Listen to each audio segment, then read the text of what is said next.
Lecture du livre du prophète Isaïe. Pour la cause de Sion, je ne me tairai pas, et pour Jérusalem, je n'aurai de cesse que sa justice ne paraisse dans la clarté, et son salut comme une torche qui brûle. Et les nations verront ta justice, tous les rois verront ta gloire. On te nommera d'un nom nouveau que la bouche du Seigneur dictera. Tu seras une couronne brillante dans la main du Seigneur, un diadème royal entre les doigts de ton Dieu. On ne te dira plus délaissé. À ton pays, nul ne dira désolation. Toi, tu seras appelé ma préférence. Cette terre se nommera l'épousée, car le Seigneur t'a préféré, et cette terre deviendra l'épousée. Comme un jeune homme épouse une vierge, ton bâtisseur t'épousera. Comme la jeune mariée fait la joie de son mari, tu seras la joie de ton Dieu. Le prophète Isaïe ne manquait pas d'audace. Ce que nous avons entendu ici, c'est une véritable déclaration d'amour. Un fiancé n'en dirait pas davantage à sa bien-aimée. Tu seras ma préférée, mon épouse. Tu seras belle comme une couronne, comme un diadème d'or entre mes mains. Tu seras ma joie. Et pour cette déclaration, vous avez remarqué la beauté du vocabulaire, la poésie qui émane de ce texte. 5 siècles avant Jésus-Christ déjà, le prophète Isaïe allait donc jusque-là. Car on pourrait vraiment appeler ce texte le poème d'amour de Dieu. Mais Isaïe n'est pas le premier à avoir cette audace. Il est vrai qu'au tout début de la révélation biblique, les premiers textes de l'Ancien Testament n'emploient pas du tout ce langage. Et pourtant, si Dieu aime l'humanité d'un tel amour, c'était déjà vrai dès l'origine. Mais c'était l'humanité qui n'était pas prête à entendre. La révélation de Dieu comme époux, tout comme celle de Dieu Père, n'a pu se faire qu'après des siècles d'histoire biblique. Au début de l'alliance entre Dieu et son peuple, cette notion aurait été trop ambiguë. Les autres peuples ne concevaient que trop facilement leur Dieu à l'image des hommes et de leurs histoires de famille. Dans une première étape de la révélation, il fallait donc déjà découvrir le Dieu tout autre que l'homme et entrer dans son alliance. C'est le prophète Osée, au 8e siècle avant Jésus-Christ, qui le premier a comparé le peuple d'Israël à une épouse. Et il traitait d'adultère les infidélités du peuple, c'est-à-dire ses retombées dans l'idolâtrie. À la suite d'Osée, Jérémie, Ézéchiel, le 2e Isaïe et le 3e Isaïe, celui que nous lisons aujourd'hui, ont développé ce thème des noces entre Dieu et son peuple. Et on retrouve chez eux tout le vocabulaire des fiançailles et des noces, les noms tendres, la robe nuptiale, la couronne de mariée, la fidélité, mais aussi la jalousie, l'adultère, les retrouvailles. Je vous en donne quelques extraits. Par exemple, chez Osée, « Tu m'appelleras mon mari. Je te fiancerai à moi pour toujours, dans l'amour, la tendresse et la fidélité. » Osée, chapitre 2. Et chez le 2e Isaïe, « Ton époux sera ton créateur. Répudie-t-on la femme de sa jeunesse? Dans mon amour éternel, j'ai pitié de toi. » Isaïe 54. Et le texte le plus impressionnant sur ce sujet, c'est évidemment le Cantique des Cantiques. Il se présente comme un long dialogue amoureux composé de 7 poèmes. Pour être franc, nulle part les deux amoureux ne sont identifiés. Mais les Juifs le comprennent comme une parabole de l'amour de Dieu pour l'humanité. La preuve, c'est qu'ils lisent le Cantique des Cantiques tout spécialement pendant la célébration de la Pâque, qui est pour eux la grande fête de l'alliance de Dieu avec son peuple. Pour revenir au texte d'aujourd'hui, l'un des passe-temps préférés, apparemment, du bien-aimé est de donner des noms nouveaux à sa bien-aimée. Vous savez l'importance du nom dans les relations humaines. Quelqu'un ou quelque chose que je ne sais pas nommer n'existe pas pour moi. Savoir nommer quelqu'un, c'est déjà un peu le connaître. Et quand notre relation avec une personne s'approfondit, il n'est pas rare que nous éprouvions le besoin de lui donner un surnom, parfois connu de nous seuls. Dans la vie des couples ou des familles, les diminutifs et les surnoms tiennent une grande place. Et la Bible traduit cette expérience fondamentale de la vie humaine. Le nom y a une très grande importance. il dit le mystère de la personne, son être profond, sa vocation, sa mission. Très souvent, on nous indique le sens du nom des personnages principaux. Par exemple, l'ange annonçant la naissance de Jésus précise aussitôt que ce nom veut dire « Dieu sauve ». C'est-à-dire que cet enfant qui porte ce nom-là sauvera l'humanité au nom de Dieu. Et parfois, Dieu donne un nom nouveau à quelqu'un en même temps qu'il lui confie une mission nouvelle. Abraham devient Abraham, Sarai devient Sarah, Jacob devient Israël, Simon devient Pierre. Et ici donc, c'est Dieu qui donne des noms nouveaux à Jérusalem. La délaissée devient la préférée. Le pays de désolation devient l'épousée. Effectivement, le peuple juif pouvait avoir l'impression d'être délaissé par Dieu. Ce chapitre 62 d'Isaïe a été écrit dans le contexte du retour d'exil. On est rentré de l'exil à Babylone en 538. Le temple, vous le savez, n'a commencé à être construit qu'en 521. Et c'est dans ce délai que la morosité s'installe et l'impression de délaissement. Si Dieu s'occupait de nous, pense-t-on, les choses iraient mieux et plus vite. Et c'est pour combattre cette désespérance qu'Isaïe, inspiré par Dieu, ose ce texte magnifique. Non, Dieu n'a pas oublié son peuple et sa ville de prédilection. Et dans peu de temps, cela se saura. Comme un jeune homme épouse une vierge, ton bâtisseur t'épousera. Comme la jeune mariée fait la joie de son mari, tu seras la joie de ton Dieu.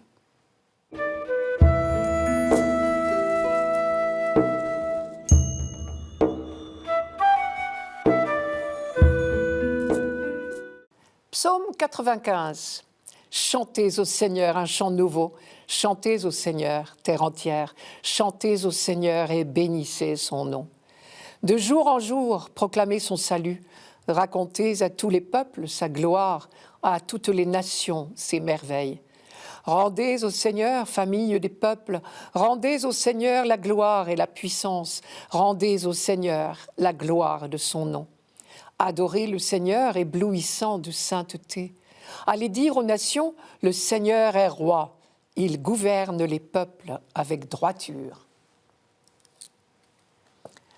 Allez dire aux nations, le Seigneur est roi. Voilà le message qu'Israël lance au monde. Parce que ce peuple a cette chance immense, cet honneur inouï, ce bonheur de savoir et d'être chargé de dire que le Seigneur notre Dieu, l'Éternel, est le seul Dieu, le Dieu un, comme le dit la profession de foi juive, le Shema Israël, et que la foi en lui est le seul chemin de bonheur pour l'homme. Je reprends l'expression « aller dire aux nations ». Les nations, en langage biblique, c'est l'ensemble des autres peuples, le reste de l'humanité. Je m'arrête sur ce mot « nation ». Selon les textes, ce mot semble chargé de plusieurs sens contradictoires. Dans certains textes, il est carrément péjoratif. Le livre du Deutéronome, par exemple, parle des abominations des nations. Mais c'est parce qu'il vise leur polythéisme, leurs pratiques religieuses en général et les sacrifices humains en particulier. À la première étape de la pédagogie biblique, où il s'agit pour le peuple élu de s'attacher à Dieu sans partage, de découvrir le vrai visage du Dieu unique, il faut se garder de tout contact avec les nations. Elles resteront longtemps un risque de contagion de l'idolâtrie.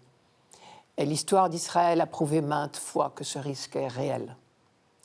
De plus, dans la mentalité de l'époque, où les divinités étaient censées faire la guerre aux côtés de leur peuple, on n'aurait pas pu imaginer un Dieu qui prenne le parti de tous les belligérants à la fois. Mais dans ce psaume, au contraire, le mot « nation » n'est plus péjoratif.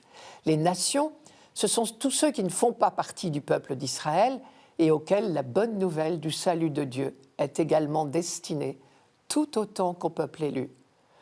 Bien sûr, si ce psaume peut parler d'une manière aussi positive, cela veut dire qu'il a été composé relativement tardivement, probablement après l'exil à Babylone, puisque l'auteur peut imaginer qu'un jour, les peuples autres qu'Israël bénéficieront eux aussi du salut de Dieu. Car c'est pendant la période de la déportation de la population de Jérusalem à Babylone que les hommes de la Bible ont définitivement compris que Dieu est réellement unique, qu'il est le Dieu de tout l'univers et de toute l'humanité, et que par conséquent son salut, son œuvre, ses merveilles ne sont pas réservées à Israël. Mais pour en arriver là, il a fallu tout un long et patient travail de la pédagogie de Dieu pour amener les membres du peuple élu à ouvrir leur cœur, à accepter que leur Dieu soit aussi le Dieu de tous les hommes, aussi occupé, si j'ose dire, à faire le bonheur des autres que le nôtre.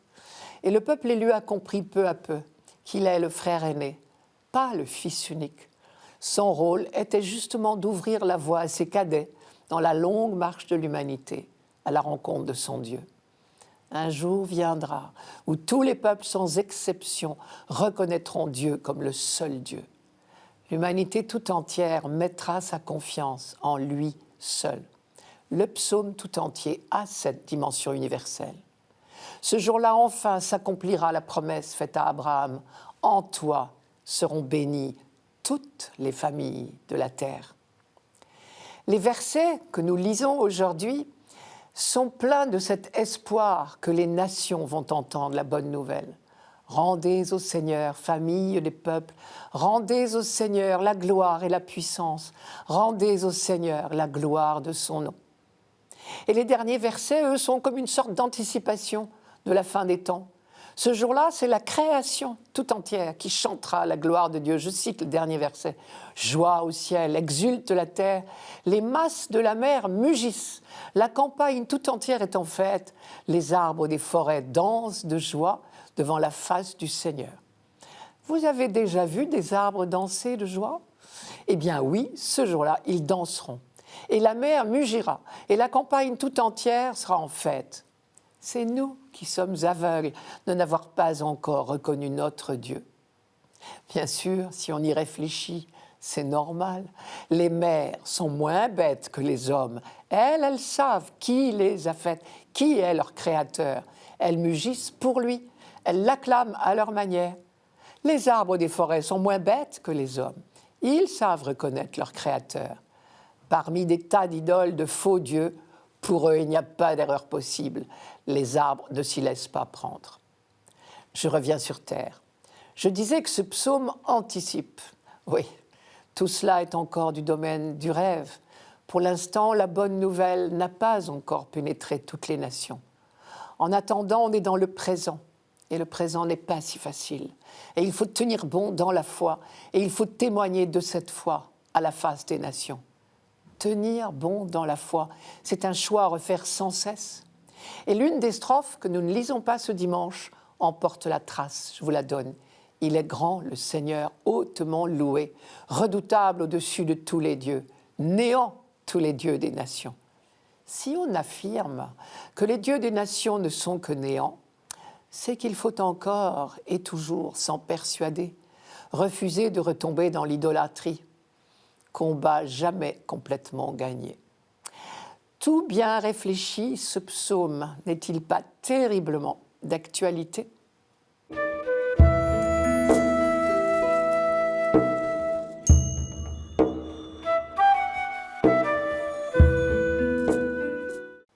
Lecture de la première lettre de saint Paul apôtre aux Corinthiens. Frères, les dons de la grâce sont variés, mais c'est le même esprit. Les services sont variés, mais c'est le même Seigneur. Les activités sont variées, mais c'est le même Dieu qui agit en tout et en tous. À chacun est donnée la manifestation de l'Esprit en vue du bien. À celui-ci est donnée par l'Esprit une parole de sagesse, à un autre une parole de connaissance selon le même Esprit. Un autre reçoit dans le même Esprit un don de foi. Un autre encore, dans l'unique Esprit, des dons de guérison. À un autre est donné d'opérer des miracles, à un autre de prophétiser, à un autre de discerner les inspirations, à l'un de parler diverses langues mystérieuses, à l'autre de les interpréter. Mais celui qui agit en tout cela, c'est l'unique et même Esprit. Il distribue ses dons comme il le veut, à chacun en particulier. La lettre aux Corinthiens date de 20 siècles. Elle n'a pas pris une ride. Au contraire, elle est complètement d'actualité. Comment faire pour rester chrétien dans un monde qui a des valeurs tout autres? Comment trier dans les idées qui circulent celles qui sont compatibles avec la foi chrétienne? Comment cohabiter avec des non-chrétiens sans manquer à la charité, mais aussi sans y perdre notre âme, comme on dit? Le monde tout autour parle de sexe et d'argent. Comment l'évangéliser? C'étaient les questions des chrétiens de Corinthe, convertis de fraîche date dans un monde majoritairement païen. Ce sont les nôtres aujourd'hui, chrétiens de souche ou non, mais dans une société qui ne privilégie plus les valeurs chrétiennes. Les réponses de Paul nous concernent donc presque toutes. Il parle des divisions dans la communauté, des problèmes de la vie conjugale, notamment quand les deux époux ne partagent pas la même foi, du cap à tenir au milieu de tous les marchands d'idées nouvelles. Sur tous ces points, il remet les choses à leur place. Mais comme toujours, quand il parle de choses très concrètes, il rappelle d'abord le fondement des choses, qui est notre baptême. Comme disait Jean-Baptiste, par le baptême, nous avons été plongés dans le feu de l'Esprit. Et désormais, c'est l'Esprit qui se réfracte à travers nous, selon nos propres diversités. À Corinthe, comme dans tout le monde hellénistique, on adorait l'intelligence, on rêvait de découvrir la sagesse, on parlait partout de philosophie. À ces gens qui rêvaient de découvrir la sagesse par eux-mêmes et par la rigueur de leur raisonnement, Paul répond: la vraie sagesse. La seule connaissance qui compte n'est pas au bout de nos discours, elle est un don de Dieu. Il n'y a pas de quoi s'enorgueillir, tout est cadeau. Le mot « don » revient 7 fois ici. À vrai dire, dans la Bible, ce n'est pas nouveau. La nouveauté du discours de Paul est ailleurs. Elle consiste à parler de l'esprit comme d'une personne. Plus profondément, Paul se démarque totalement par rapport aux recherches philosophiques des uns et des autres. Il ne propose pas une nouvelle école de philosophie, une de plus, il annonce quelqu'un. Car les dons qui sont ainsi distribués aux membres de la communauté chrétienne ne sont pas de l'ordre du pouvoir ni du savoir, ils sont une présence intérieure. Le nom de l'Esprit est cité 7 fois dans ce passage. Finalement, ce texte est adressé aux Corinthiens, mais il ne parle pas d'eux, il parle exclusivement de l'Esprit à l'œuvre dans la communauté chrétienne et qui patiemment, inlassablement, nous tourne vers notre Père. Il nous souffle de dire « Abba, Père » et il nous tourne vers nos frères. Pour que les choses soient bien claires, Paul précise « Chacun reçoit le don de manifester l'Esprit en vue du bien de tous. » On sait que les Corinthiens étaient avides de phénomènes spirituels extraordinaires. Mais saint Paul leur rappelle l'unique objectif, c'est le bien de tous. Car l'objectif de l'Esprit, ce n'est rien d'autre, puisqu'il est l'amour personnifié. Et alors, dans ses mains, si j'ose dire, nous devenons des instruments d'une infinie variété par la grâce de celui qui est le Dieu un. Les dons de la grâce sont variés, mais c'est toujours le même esprit. Les fonctions dans l'Église sont variées, mais c'est toujours le même Seigneur. Les activités sont variées, mais c'est partout le même Dieu qui agit en tous. Telle est la merveille de nos diversités. Elles nous rendent capables, chacun à notre façon, de manifester l'amour de Dieu. Une des leçons de ce texte de saint Paul est certainement d'apprendre à nous réjouir de nos différences. Elles sont les multiples facettes de ce que l'amour nous rend capables de faire, selon l'originalité de chacun. Réjouissons-nous donc de la variété des races, des couleurs, des langues, des dons, des arts, des inventions. C'est ce qui fait la richesse de l'Église et du monde, à condition de les vivre dans l'amour. C'est comme un orchestre, une même inspiration, des expressions différentes et complémentaires, des instruments différents, et voilà une symphonie. Une symphonie à condition de jouer tous dans la même tonalité. C'est quand nous ne jouons pas tous dans le même ton qu'il y a une cacophonie. La symphonie dont il est question ici, c'est le chant d'amour que l'Église est chargée de chanter au monde. Je dirais l'hymne à l'amour comme on dit l'hymne à la joie de Beethoven. Notre complémentarité dans l'Église n'est pas une affaire de rôle, de fonction, pour que l'Église vive avec un organigramme bien en place. C'est beaucoup plus grave, mais plus beau que cela. Il s'agit de la mission confiée à l'Église, de révéler l'amour de Dieu. C'est notre seule raison d'être.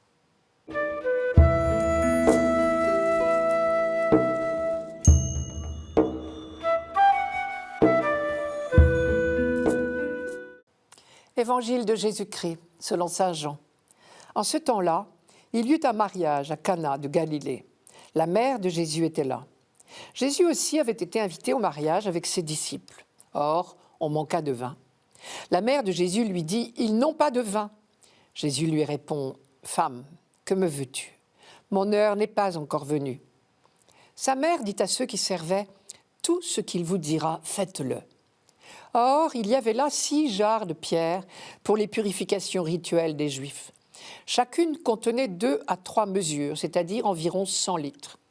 Jésus dit à ceux qui servaient « Remplissez d'eau les jarres ». Et ils les remplirent jusqu'au bord. Il leur dit « Maintenant puisez et portez-en au maître du repas. » Ils lui en portèrent, et celui-ci goûta l'eau changée en vin. Il ne savait pas d'où venait ce vin, mais ceux qui servaient le savaient bien, eux qui avaient puisé l'eau. Alors le maître du repas appelle le marié et lui dit « Tout le monde sert le bon vin en premier, et lorsque les gens ont bien bu, on apporte le moins bon. Mais toi, tu as gardé le bon vin jusqu'à maintenant. » Tel fut le commencement des signes que Jésus accomplit. C'était à Cana de Galilée. Il manifesta sa gloire et ses disciples crurent en lui.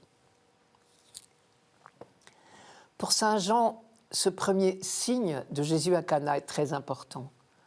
Comme le prologue de l'Évangile, c'est-à-dire le tout début de son premier chapitre, était une grande méditation sur le mystère du projet de Dieu, le texte du miracle de Cana est exactement la même méditation, il me semble, mais sur le mode du récit cette fois. Comme si ces 2 textes, au début de l'Évangile, devaient nous introduire à la compréhension de tout ce qui va suivre. Je vous propose donc de lire le récit des noces de Cana à la lumière du prologue. Qu'y a-t-il eu entre les deux ? Des événements qui composent ce que l'on appelle la semaine inaugurale de la vie publique de Jésus. Elle commence auprès de Jean-Baptiste, au bord du Jourdain, où des pharisiens sont venus l'interroger sur sa mission. Et déjà, Jean-Baptiste annonçait la venue de Jésus. Le lendemain, Jean-Baptiste a la joie de voir Jésus lui-même venir vers lui, et il reconnaît en lui le Fils de Dieu, celui qui baptise dans l'Esprit Saint. Le lendemain encore, nouvelle rencontre au bord de l'eau. Cette fois, ce sont 2 disciples de Jean-Baptiste qui se détachent de son groupe pour suivre Jésus. Et celui-ci les invite à passer la soirée auprès de lui. Le jour suivant, Jésus part en Galilée, accompagné déjà de quelques disciples. Et c'est en Galilée, 3 jours plus tard, qu'a lieu le miracle de Cana. Jean commence son récit des noces de Cana en disant « Le 3e jour, il y eut un mariage à Cana de Galilée ». On est bien sûr tenté de faire le compte de tous ces jours depuis le début. Cela donne le 7e jour. L'évocation d'une semaine, d'un 7e jour, dans un évangile, ce n'est évidemment pas anodin. Le 7e jour, dans le monde juif, renvoie toujours à l'achèvement de la création. Car en réalité, à Cana, Jésus ne se contente pas de multiplier le vin, il le crée. Comme au commencement de toute chose, le Verbe était tourné vers Dieu pour créer le monde. Une nouvelle étape s'inaugure à Cana. La création nouvelle a commencé.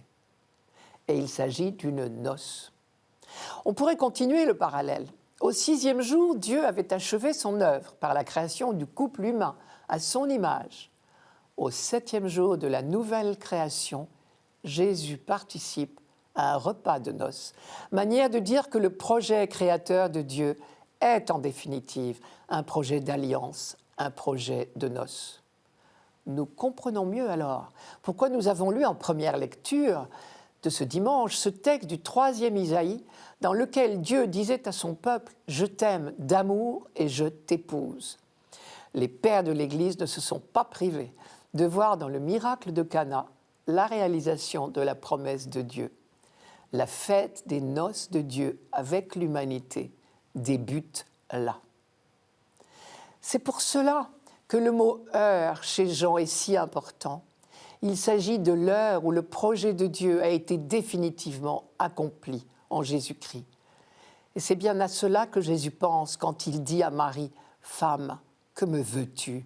Mon heure n'est pas encore venue. » Visiblement, ses préoccupations sont au-delà du problème matériel du manque de vin.